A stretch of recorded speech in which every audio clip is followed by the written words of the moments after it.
ಬೀದರ್ ದರೋಡೆ ಮತ್ತು ಕೊಲೆ ಪ್ರಕರಣದಲ್ಲಿ ಗುಂಡೇಟಿನಿಂದ ಗಾಯಗೊಂಡ ಶಿವಕುಮಾರ್ ಅವರ ಮನೆಗೆ ಭೇಟಿ ನೀಡಿ ಆರೋಗ್ಯ ವಿಚಾರಿಸಿದ ಬೀದರ್ ಬಿಜೆಪಿ ಜಿಲ್ಲಾ ಘಟಕದ ಪ್ರಮುಖರು 1 ಲಕ್ಷ ರೂಪಾಯಿ ನೆರವು ನೀಡಿದರು.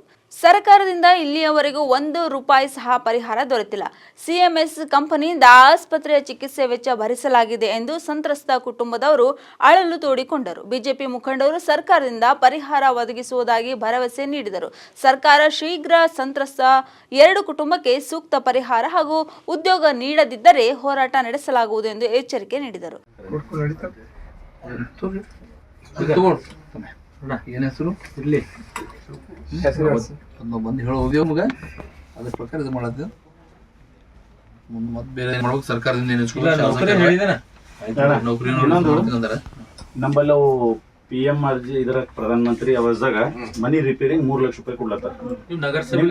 ಕಾಸ್ಟ್ ಇನ್ಕಮ್ ಅವು ವಸ್ತು ಒಯ್ದು ನನಗೆ ನಾಳೆ ಮುಂಜಾನೆ ತಂದು ಕೊಟ್ರು ವೀರೇಶ್ ಇವ್ನಿಂಗ್ ರಾಜು ಚಿದ್ರಿ 3.5 ಲಾಖ ಅದ. ನಿಮ್ಗೆ ರಿಪೇರಿಂಗ್ ಬರ್ತದೆ. ಪಾಪ ಅವ್ರಿಗೆ ಒಂದು ಹೆಲ್ಪ್ ಆಗಲಿ ನಾ ಕಮಿಷನರ್ ಹೇಳಿ ಅದು ನಿಮ್ಗೆ ಅಪ್ರೂವ್ ಮಾಡಿಸ್ಕೊಟ್ಟೈತೆ. ನಮ್ಗೆ 50 ಮಂದಿ ಮಾಡ್ಕೊಟ್ಟಿದ್ದೆ ನಮ್ಮ ಮೈಲೂರ್ದಾಗ ವಾಟರ್ ಕಾಲ್ನಾಗೆಲ್ಲ. ಇದು ನೀವು ಕಾಸ್ಟ್.